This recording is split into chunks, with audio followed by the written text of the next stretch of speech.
Hi అండి. నేను సప్పు మొక్కలకి వాటర్ వేద్దామని చెప్పి పైన మిద్ది మీదకి వచ్చేసాం అనమాట. అంటే చలికి కింద అస్సలు బ్రతకట్లేదు అవి. అందుకని పైన మిద్ది మీద పెట్టేశాము. ఇదిగోండి, బెండకాయ మొక్కలు అయితే 2 ఆకులు పోయి 4 ఆకులు అయ్యాయి. తర్వాత బీరకాయ విత్తనాలు చల్లాం కదా, అవి కూడా మొక్కలు వచ్చేసాయి అనమాట. అసలు చిన్న చిన్న మొక్కలు ఎన్నున్నాయో. ఈ వామాకు చూస్తున్నారా, జస్ట్ ఫంగస్ రాకుండా ఉంటుందని చిన్న కొమ్మలు తుంచి వేసేసాం అనమాట. అలా అది వేసేస్తే అదేందో మొక్కలా బ్రతికేసింది. ఎందుకంటే పచ్చిమిర్చి, టమాటా అన్ని మొక్కలు ఆల్మోస్ట్ వస్తున్నాయన్నమాట.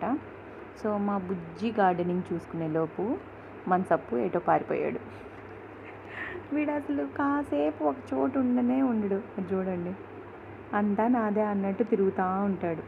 సో ఇక్కడ గుచ్చుకునేవి అలా ఏం లేవు కాబట్టి ఫ్రీగా వదిలేస్తాను, ఇబ్బంది ఏమి ఉండదు. కాకపోతే కొంచెం ఎండగా ఉందిలే, ఇటువైపు తిరుగు అని చెప్పి చల్లగా ఉన్న చోటు వదిలిపెడుతున్నాను. అక్కడ హాయిగా తిరుగుతూ ఉంటాడు. సో ఇక్కడ నుంచి రోజు మిద్ది మీదికి రావాల్సిందే.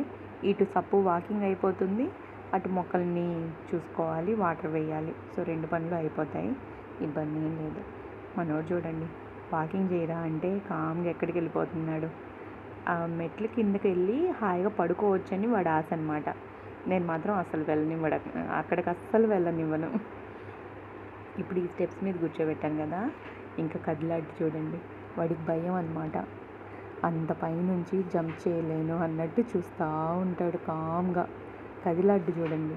మామూలుగా అయితే వదులు వదులు నేను జంప్ చేస్తాను అన్నట్టు వెళ్ళిపోతాడు కదా, బట్ ఇప్పుడు చూడండి, వాడికి అర్థమైపోయింది నేను ఇంత హైట్లో ఉన్నాను, పడిపోతాను అన్నట్టు. స్టాచ్యూలా చూస్తున్నాడు, బంగారు కొండ.